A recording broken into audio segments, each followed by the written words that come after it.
지극히 크시고 광대하신 하나님께서 왜 작고 보잘것없는 이스라엘을 택해 주시고 그들을 사랑해 주셨는가? 하나님이 말할 수 없는 그 사랑을 베풀어 주신 것을 그들이 알고 구원받은 것이 그들의 어떤 조건이나 자격에 있는 것이 아니라 전적으로 하나님의 은혜로 말미암는 하나님의 은혜인 줄로 알고 하나님이 사랑하시는 그 사랑이 요구하는 대로 이끌어 주시기 위해서 하나님이 그들을 택해 주셨다, 이렇게 말씀하고 있습니다. 하나님의 은혜와 하나님의 구속 행위가 아니었다면 그들이 여전히 죄와 사망 가운데 있을 수밖에 없는 자신의 처지를 깨달아서 하나님이 요구하시는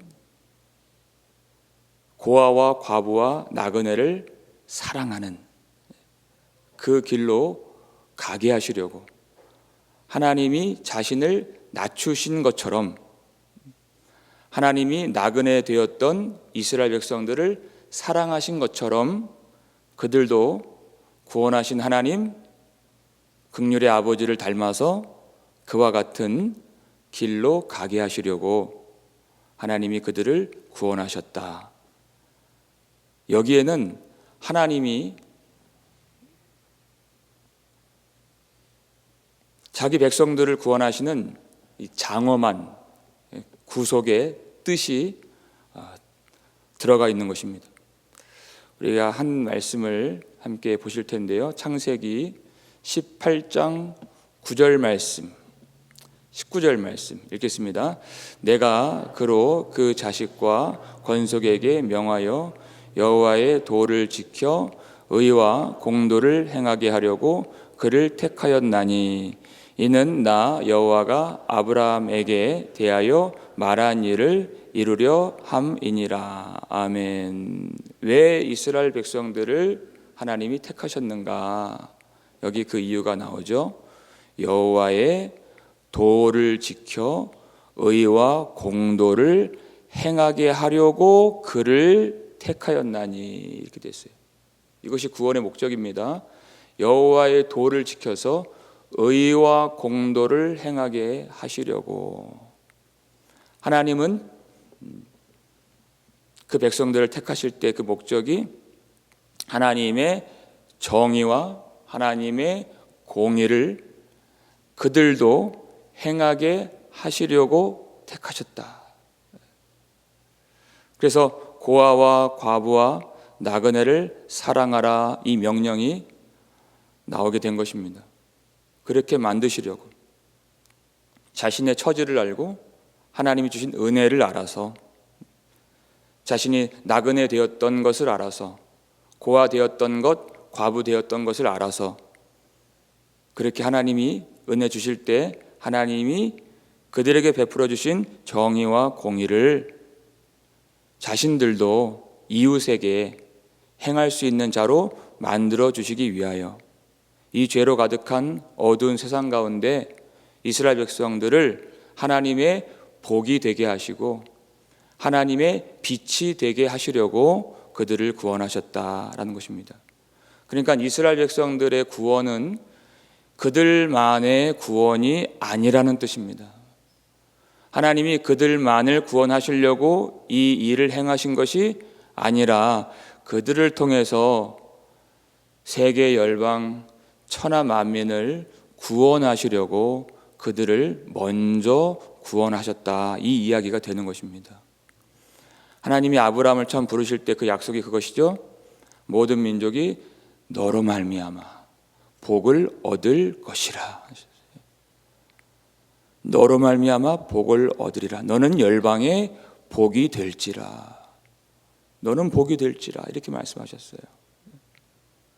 어떻게 복이 됩니까? 그가 정의와 공의를 행할 때 복이 되고 빛이 되는 것입니다. 교회는 세상에 빛이 된다, 이렇게 말씀하셨습니다. 나 하나 구원 받으려고 교회 다니는 것 아니라 하나님이 열방의 이 어두운 세상의 빛으로서 등불로서 교회를 세우시고 우리를 부르시고 구원의 은혜를 베풀어 주신 하나님의 이 놀라운 뜻을 잊지 마시기를 주님의 이름으로 축원합니다. 무엇이 과연 구원인가 하는 것입니다. 그렇기 때문에 하나님이 오늘 보면 바로 위에 있는 말씀 보면 너를 하늘의 별같이 많게 하셨느니라 이렇게 되는 것입니다. 왜 그들에게 복을 주시고 그 작고 보잘것없는 이 민족을 크게 만들어 주셨는가? 정의와 공의를 행하게 하시고 하나님의 복이 열방의 하나님의 복이 되게 하시려고 그들을 많게 하셨다. 그런즉 명령을 지키라 이렇게 이어지는 것입니다. 1절 말씀인데요. 읽겠습니다. 그런즉 내 하나님 여호와를 사랑하여 그가 주신 책무와 법도와 규례와 명령을 항상 지키라.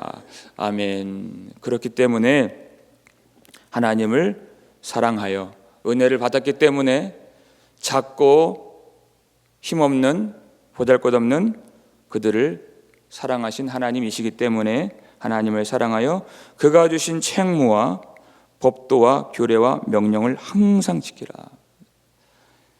이 항상 지키라의 전제가 되고 그 순종의 능력이 되는 것은 내 하나님 여호와를 사랑하여가 되는 것입니다. 사랑이 중요하다는 것입니다. 사랑이 없이는 하나님 말씀의 명령에 조금도 순종할 수가 없다. 그리고 이 명령은 책무라는 단어가 쓰여 있습니다. 하나님께 사랑받고 하나님을 사랑하고 그리고 주의 명령에 순종하는 것은 성도의 마땅한 책무가 되는 것입니다. 이것이 없이는 하나님의 백성일 수가 없는 그 본분이요 의무가 되는 것입니다. 그것이 율법이고 그것이 규례이고 법도가 되는 것입니다. 여기서 법도와 규례라고 하는 이 용어는 율법을 설명할 때 그냥 하나님의 명령이 아니라 규례라는 것입니다. 규례라고 하는 이 용어 안에는 그 명령을 지킬 때에는 하나님이 약속하신 대로 복을 주시고 그 명령에 순종하지 않고 하나님이 주신 사랑에 합당하게 반응하지 아니하면 저주가 임한다 라는 내용이 들어가 있는 것이 규례, 번역하면 판단이라는 것입니다. 이 명령을 지킬 때 하나님이 복을 주신다. 반드시 지켜야 한다. 그것은 책무이기도 하고 그건 법도이기도 하고 규례이기도 하며 명령이기도 한 율법이다. 이런 뜻이죠. 하나님은 이 명령을 그토록 우리가 순종하기를 원하신다 하는 것입니다. 그리고 이 백성들에게 그 명령을 순종할 수 있도록 다시 한번 역사적 사례를 들어서 순종의 길로 인도해 주시는 것입니다. 2절, 3절 말씀인데요. 함께 읽겠습니다. 너희의 자녀는 알지도 못하고 보지도 못하였으나 너희가 오늘날 기억할 것은 너희의 하나님 여호와의 교훈과 그의 위엄과 그의 강한 손과 펴신 팔과 애굽에서 그 왕 바로와 그 전국에 행하신 이적과 기사와 아멘. 너희가 오늘날 기억할 것은 그랬어요. 하나님이 그 순종함을 위하여서 이 말씀을 주시는 것입니다. 너희가 꼭 기억해야 된다. 하나님이 행하신 그 일을 기억해야 된다. 근데 2절 앞부분 보시면 너희의 자녀는 알지도 못하고 보지도 못하였으나 그랬어요. 7절 마지막 보면 너희가 여호와께서 행하신 이 모든 큰 일을 너희의 눈으로 보았느니라 이렇게 말씀하셨죠. 너희의 눈으로 다 보았다. 너희의 자녀들은 못 보았지만 알지도 못하지만 너희는 보지 않았느냐 하는 것이에요. 지금 이 말씀을 받고 있는 어른 세대는 출애굽 당시에는 어린 세대, 자녀 세대였습니다. 그런데 자신들의 부모 세대가 결국 가데스 바네아에서 불순종하고 하나님이 올라가지 않고 거역했죠. 그리고 그 땅은 좋은 땅이라 그 말씀을 믿지 않았죠.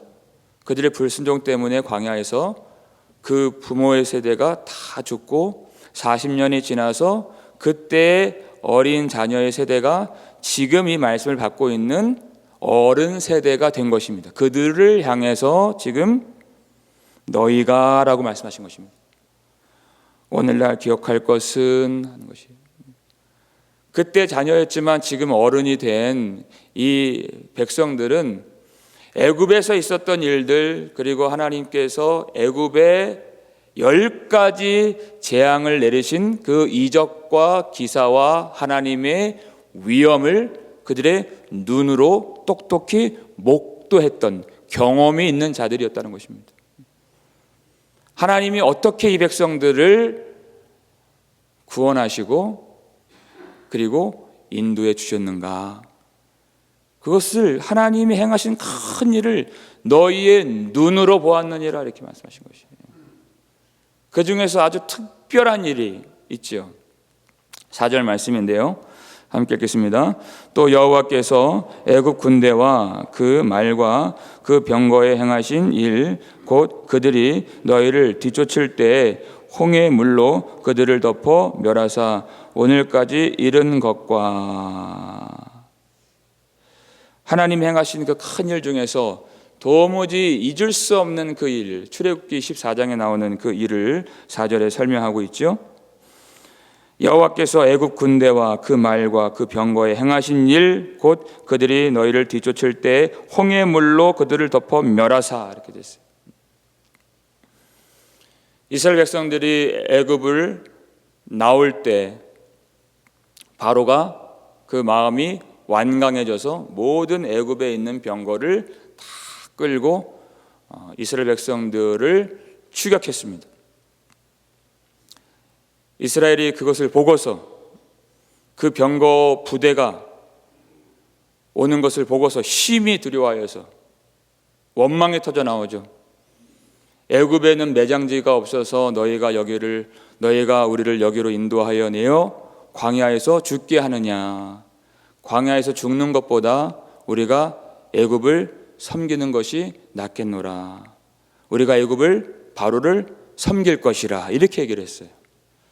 도무지 믿음이 발휘되지 않는 그런 상황 속에서 어떤 말씀이 선포됩니까? 모세가 두려워하지 말라, 너희는 가만히 서서 여호와께서 오늘 너희를 위하여 행하시는 구원을 보라. 구원을 보라. 여호와께서 오늘 행하시는 하나님의 일하심, 하나님의 구속의 행위를 보라는 것이에요. 하나님께서 이 동풍을 보내서 물을 마르게 하시고 마른 땅이 나오게 하시고, 바다를 갈라서 그 마른 땅이 나올 때 이스라엘 백성들이 그 바다에 나타난 그 마른 땅의 길로 들어가죠. 그것을 보고서 애굽의 병거가, 말들이, 군대가 뒤쫓아오는 것입니다. 그들이 다 왔을 때 여호와께서 붙들고 있었던 바다를 놓으시니 그 바다의 물의 힘이 회복이 되어서 그 바닷물이 애굽의 병거와 말들과 군대 위에 다 덮이게 되고 그들이 바닷물로 다 멸망을 당했다라는 것입니다. 하나님의 구속의 행위예요. 이와 같은 일을 여호와께서 가나안 땅에서도 행하실 것이니 두려워하지 말라는 것입니다. 하나님의 구속 행위를 기억하라는 것이, 잊지 말라.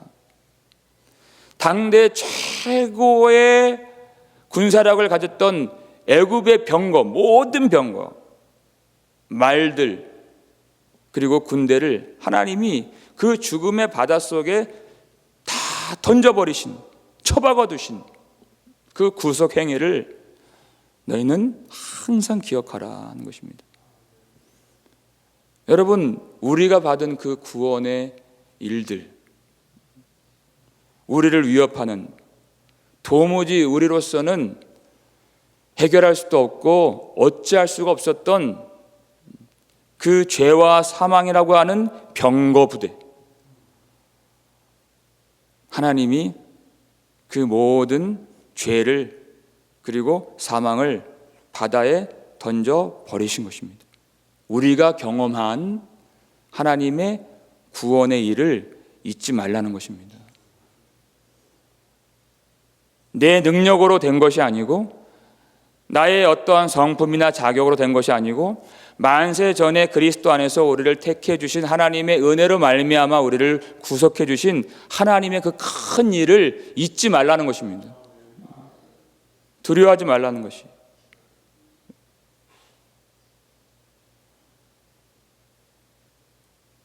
그런데 이 시대를 보세요. 우리의 마음의 생각을 얼마나 엉뚱한 것에 빠지게 만드는 이 시대를 우리가 살고 있습니까? 하나님의 그 큰 일, 예수 그리스도의 십자가 보혈을 통해서 우리를 구속하여 주신 하나님의 그 큰 구속 행위를 기억하지 못하도록 이 세대가 얼마나 우리를 미혹하는지, 끊임없이 우리 마음의 생각과 관심을 빼앗아가는 새로운 것들이 계속 나오는 거예요. 날마다 새로운 드라마가 나오고 새로운 볼거리가 나오고 새로운 즐길거리가 나오고 정신을 못 차리게 만드는 것이.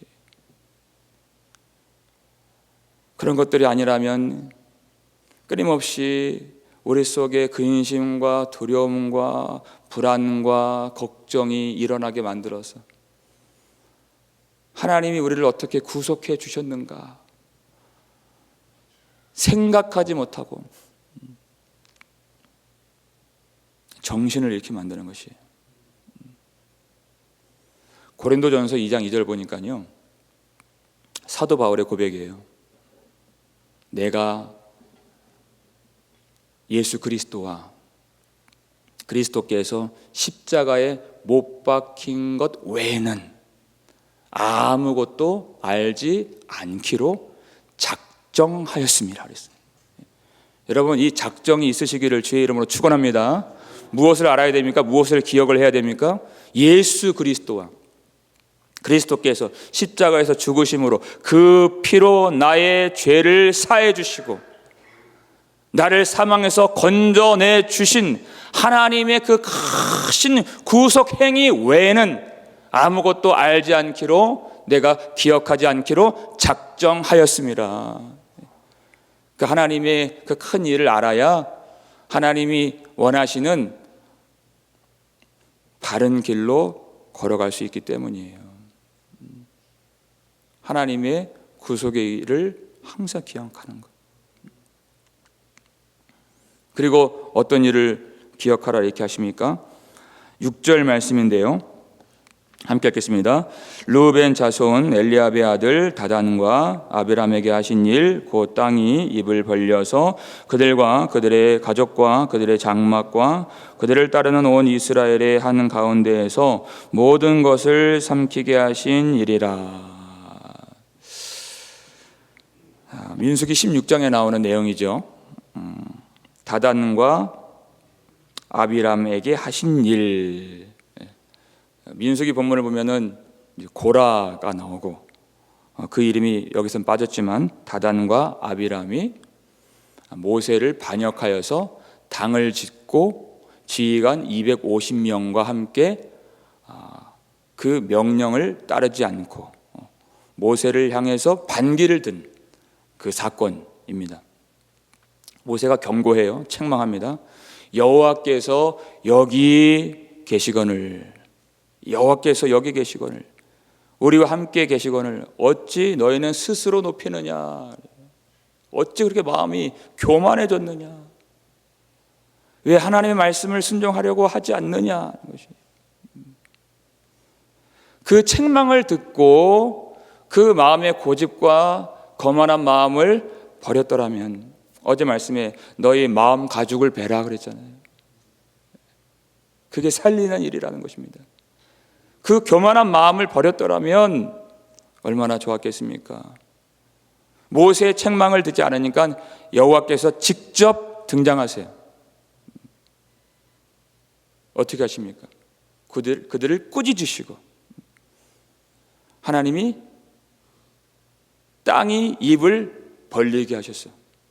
그 반역하는 자들, 그리고 그들에게 속한 모든 자들이 다 그 땅 속에 들어가게 하시고, 또 불이 나와서 그들을 추종하는 그 250명이 다 살라지게 하시는.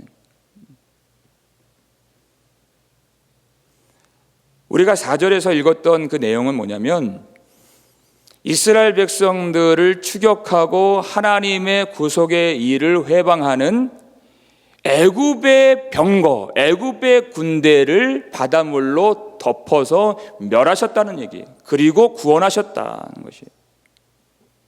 그런데 6절에서는 그들은 레위 자손들이고 그들은 르우벤 자손들인데, 이스라엘 회중 안에 있었던 사람들인데 하나님의 말씀에 불순종하였더니 그들이 심판을 받게 되는 그 일을 기억하라는 것이에요.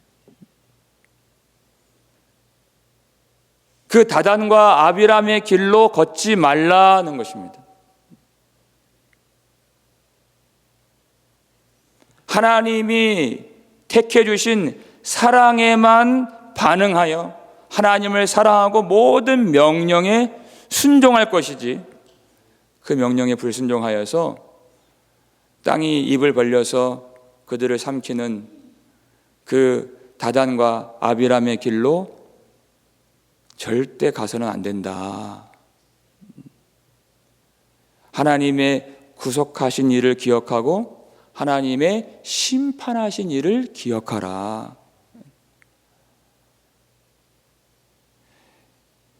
교회 밖에 있는 자들만이 심판을 받는 것이 아니다.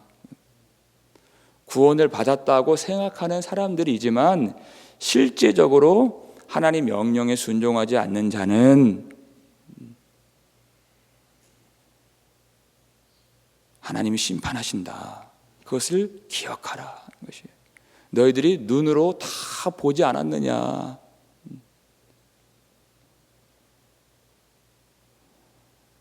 여러분, 이 믿음이라고 하는 것은요, 순종이라 하는 것은 관념적인 것이 아니라는 것입니다. 우리의 모든 생각과 우리의 모든 선택과 행위가 그것이 하나님이 요구하시는 그 길로 가야 되는 것이에요.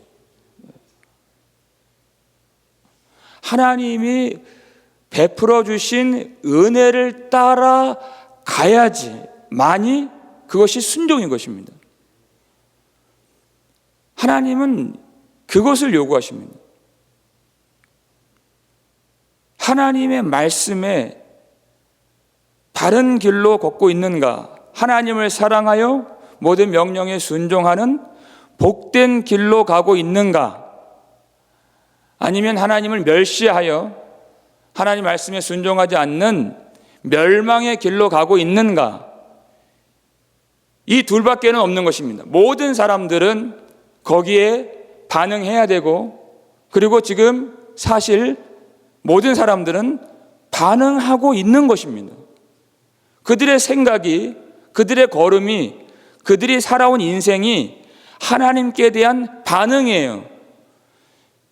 자신의 어떤 목표, 비전, 계획들 있을 수 있지만 그것은 하나님 앞에서의 삶인 것입니다. 모세가 그래요. 하나님이 여기 계신데 하나님이 계시지 않는 것이 없는데 너희는 어찌 스스로를 높이느냐. 내 계획이 중요한 것이 아니라 우리는 하나님 앞에서 살고 있다는 것을 기억해야 된다는 것입니다. 우리는 지금 반응하고 있는 것이에요. 내가 그것을 미처 생각하지 못할 수는 있지만 하나님은 살아계시고 하나님은 여기 계시고 하나님은 우리의 삶을 보시는 분이시고 받으시는 분이십니다. 지금 저와 여러분이 하나님이 우리에게 은혜를 베풀어 주셨기 때문에 그에 대한 반응으로서, 그 구속 행위에 대한 반응으로서 우리가 여기 나와 있는 것이죠. 왜 말씀을 듣습니까? 왜 말씀을 전합니까? 왜 기도를 합니까? 하나님이 살아계시고 그 하나님이 그것을 기뻐하시고 하나님이 우리를 구속하셨기 때문에 그에 대한 반응으로서 우리가 나온 것입니다. 그 하나님의 구속 행위를, 그 크신 일을 항상 기억하시고 이와 같이 하나님이 요구하시는 길로만 걸어가실 수 있기를 바랍니다. 여러분, 우리의 원래 처지를 한번 생각해 보십시오. 우리는 죽을 수밖에 없었던 6절에 나오는 다단과 아비람 같이 땅이 입을 벌려 우리를 삼켜도 할 말이 없는 자들이고, 바닷물이 우리 위에 덮쳐서 우리가 죽임을 당해도 할 말이 없는 그런 우리였습니다. 그럼에도 불구하고 예수님이 십자가에서 우리 대신 하나님의 심판을 받아주심으로써 우리가 그 죽음에서 건짐받은 하나님의 백성이 된 것입니다.